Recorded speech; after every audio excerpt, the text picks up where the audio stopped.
at Google and friends, they are keeping all the best pieces to themselves while they make huge profits of their data, while in our case, or in general in DeepIn, right, we want to decentralize it, share the incentives. And also our data is often more correct. So we worked on a proof of concept with a big geolocation company, and their data sets had, in 60% of the cases, there was some little flaw in the data set. In our data set was in more than 59% of the cases it was correct.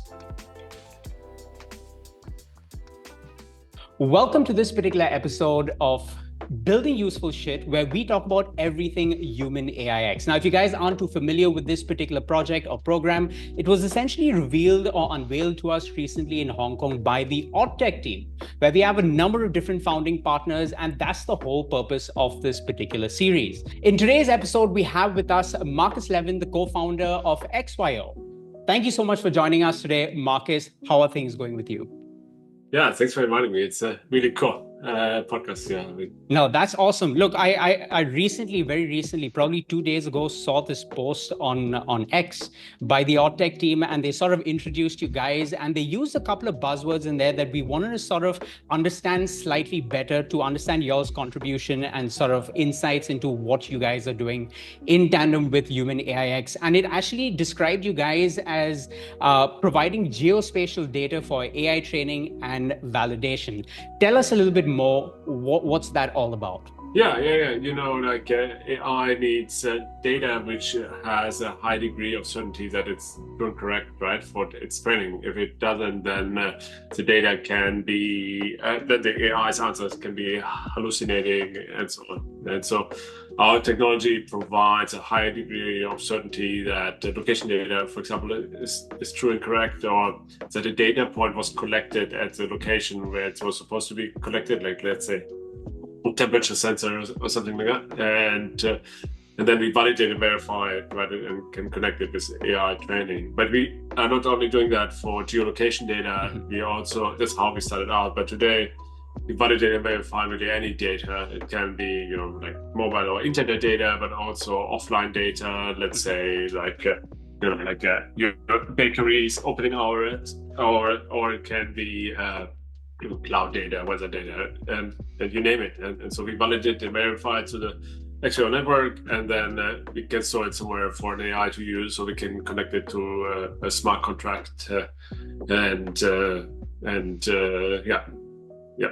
That's very cool. In fact, my follow-up was going to be, is that somewhere on the lines of how proof of location works? Because that's actually the first time I've heard of a consensus mechanism such as that. So want to quickly understand, how does that sort of help in building a reliable decentralized ecosystem with the whole proof of location side of things built in? Yeah, location has more and more value attached to it. Right? If you think about automated supply chains or self-driving cars, or you think about smart cities, but also the apps on your phone, like a lot of that is location reliant. And if you are able to spoof or lie about location, then suddenly your e-commerce package might be somewhere else, right? Or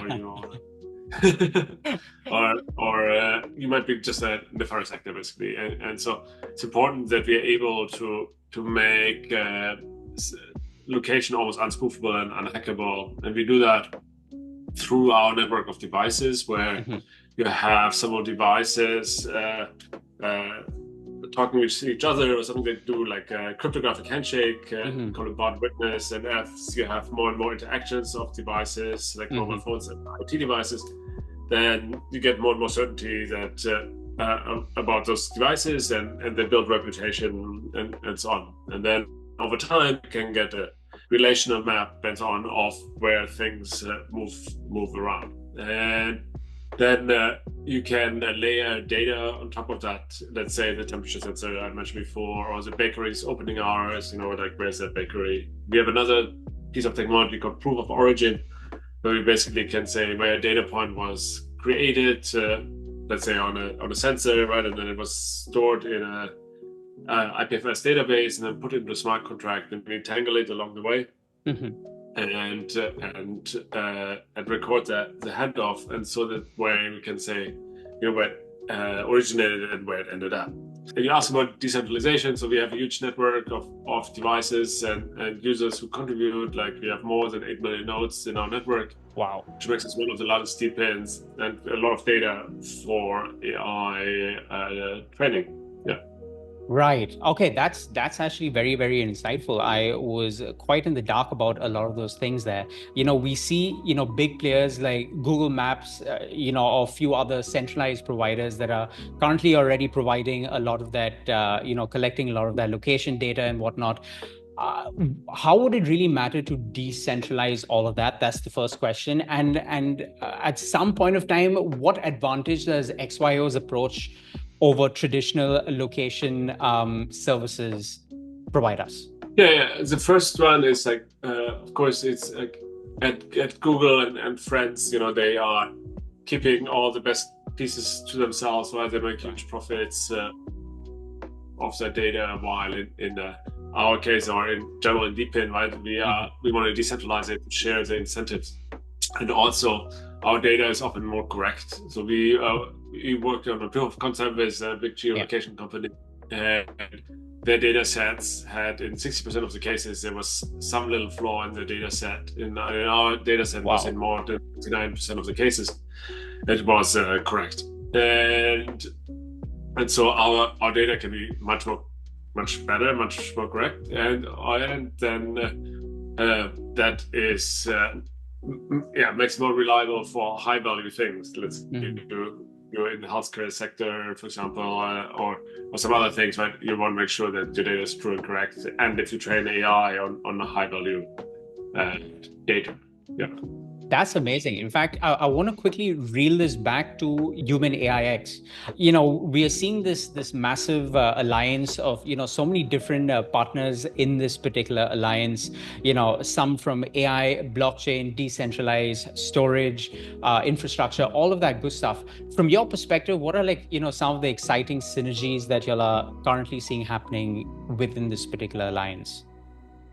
Yeah, this is such a good alliance, HumanAIx, because it wants to put all the things AI needs into one space, like compute, storage, data, and then put a human spin on it. And DeepIn does that, obviously, right? It's a human power system versus a corporate control system, and then it puts certain rules on it that it's human driven, let's say. And so I love how this comes all together, and all the pieces are put together, and the alliance is an open alliance or a closed alliance. So others can join it. You can apply to join the alliance if you have a project which runs in those categories, right? There are others which have AI probably, then you can join the alliance and then be a part of it. No, that's really cool. In fact, this is probably the first of its kind in the space, and really exciting to see how many more sort of partake and eventually grow this out to be more than just one particular project handling this entire, building out this entire space. So very exciting stuff over there. I wanted to quickly come back to the whole security side of, decentralized AI and, so many different other aspects to security, more in line with what XYO is doing. I wanted to sort of understand, how do you guys sort of secure geospatial data in a trustless environment? How does that work? What are some of the implications if things go wrong? Stuff like that, really. Yeah. For us, we secure it with a tech we wrote about before, but also, we blockchain helps us. We make data immutable, and we use zero knowledge proofs to make it very privacy centric, and so others outside of the blockchain space, I think, will have difficulty to do that in the same manner we do. And I think that helps AI in the end, because it makes the data so much better, for AI training. I want to know from you, Markus, how do you see XYO's technology sort of play a role in various different other industries, like smart cities, for example, autonomous vehicles, or even supply chain for that matter? Would that be like a possibility at some point of time? Yeah. Like part of us is, so we do the data validation and verification, but also we do the tracking of assets in a way, right? And so in a smart city, everything comes together where you have generated a ton of data from sensors around the city, like the traffic lights and the cars and everything, right? And that data comes together, and then we validate that it really came from where it is, and we manage that whole data piece, right? And we just launched a new layer 1, XYO layer 1. It allows you to store all the data in a very efficient manner and to analyze it, and then you can run the city basically, and then train AI and run with AI and that data, and we are able to track the assets also in that city, let's say the cars, and are able to say where they are at a given point. Then when we do a smart city application, and then you have a lot of sensors there. So the more sensors you have, the more certainty you have in our network. Right. So smart cities should go really, really well for experiment. Well, you know what? We've seen so many different dystopian stories and movies out there that talk about, a potential, future where we see flying cars and smart cities and all that. Really looking forward to seeing, decentralized AI play that pivotal role in sort of being the foundational for, years to come in line with those dystopian movies, exciting stuff ahead of us. Definitely looking forward to it. Talking about AI generated, material that we see on a daily basis, with concerns over AI generated misinformation, we've seen so many different, platforms like IG, for example. Every time you put out something that's AI generated, they'll add a little tag beside your content. I guess my question over here is, how can HumanAIx sort of leverage XYO's data verification? I know you guys have a well built out data verification system. How do you see that improve the integrity of AI models, for example? Yeah, that's a great question. Often you don't know, like there's several truths. If you look at politics, right, there's the truth of the left and the truth of the right, right? And people believe different things, and depending on which side they follow. And I think and it's the same for AI. If AI is trained on one truth or the other truth, then it might be biased in one way or the other. And I think if with our data, basically, you can say how that AI was trained and can follow that data and know that the data is not fake news, for example, but is real news, and that's important. In news, it's one thing, but if you think of really high value sectors, then it's absolutely critical that you're able to discern that the data is true and correct. There's these AIs now, right, which run, for example, they're trained on medical studies, and there have been so many medical studies, right? And to see if there's other things they can figure out, other therapies and drugs and so on, imagine, some of those medical studies would be wrong, that would be very impactful, very expensive, and probably very dangerous. And so with technologies like ours, you can make sure that the data which comes into an AI is true and correct, and so the output is more reliable. Okay. Markus, when it comes to decentralizing anything today, it's quite a task as it is. And you guys are decentralizing, location data. What are some of the challenges that you guys have had to overcome in order to get to where you guys are currently, and obviously in turn help HumanAIx and all of that. But, what are some of those main challenges that, y'all had to overcome, or you'll still potentially see as a challenge?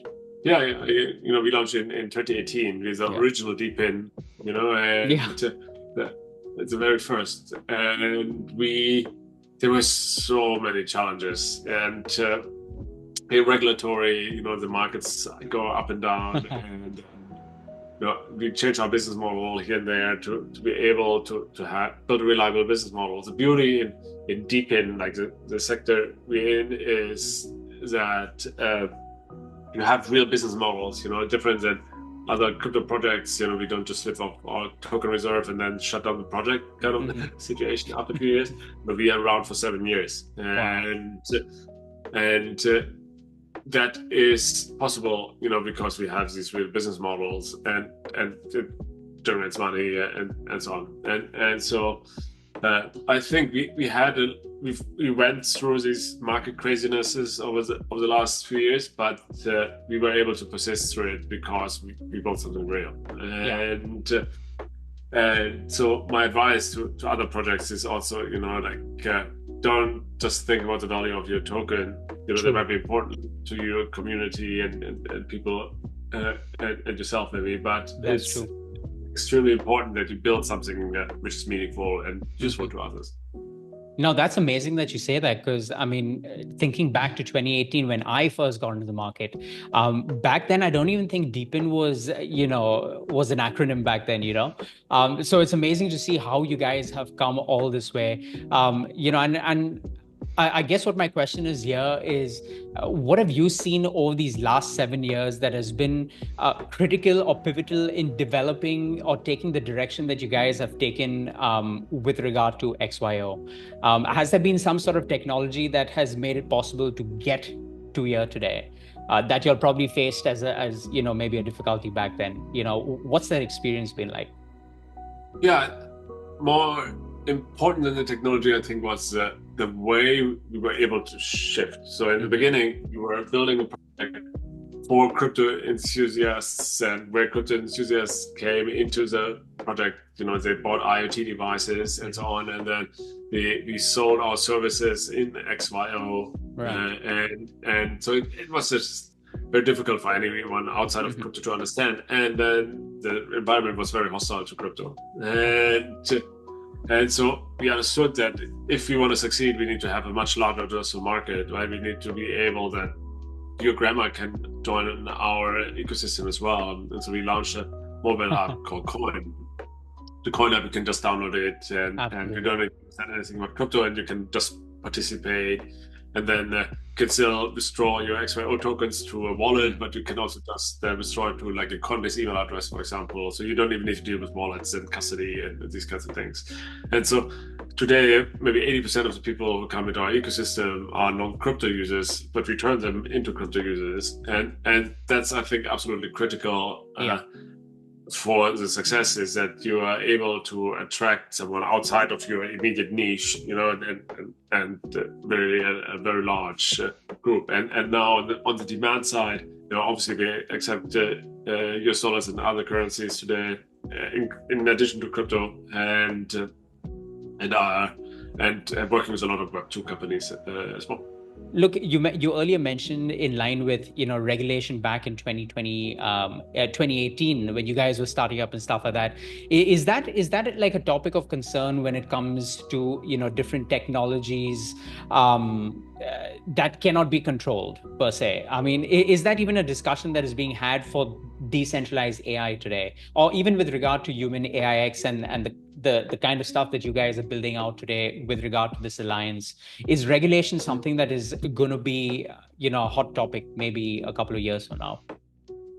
Yeah, it's a hot topic today. I think in different places you have different regulation. I think in the US now, with the new administration, they try to figure out the regulation, cancel some AI regulation to allow for they say to enable innovation more, and then which is relevant for HumanAIx, and then I think some reasonable crypto regulation will come in the next year or two. And the US is kind of a cheerleader often. If the US puts out regulation, then others follow, and it also has an impact on the big institution like the IMF and the World Bank and the UN and so on.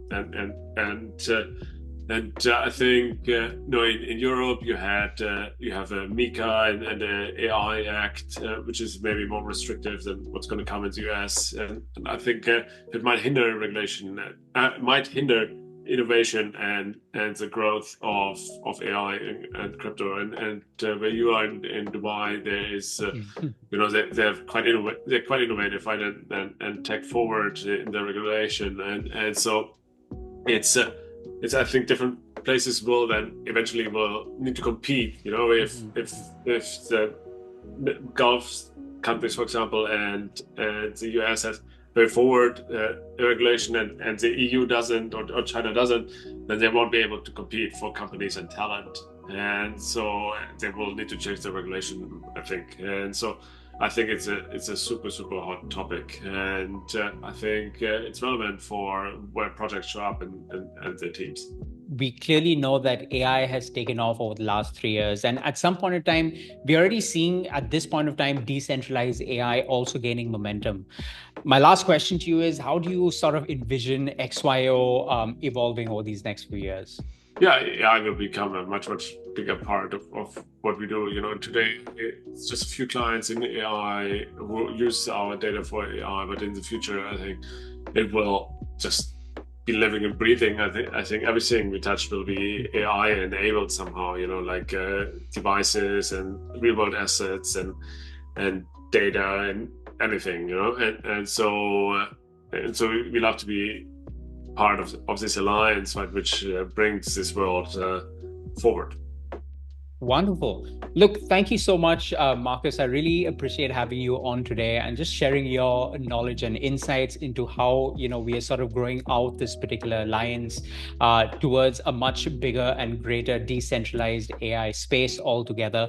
Guys, if you all enjoyed this video as well, do make sure to like, share, subscribe, all that good stuff. Do make sure to follow along with this entire series and just the number of different founders coming on and sharing their insights overall on how we are sort of building out HumanAIx and the decentralized AI space. Thank you for watching. I'll see you guys in our next episode.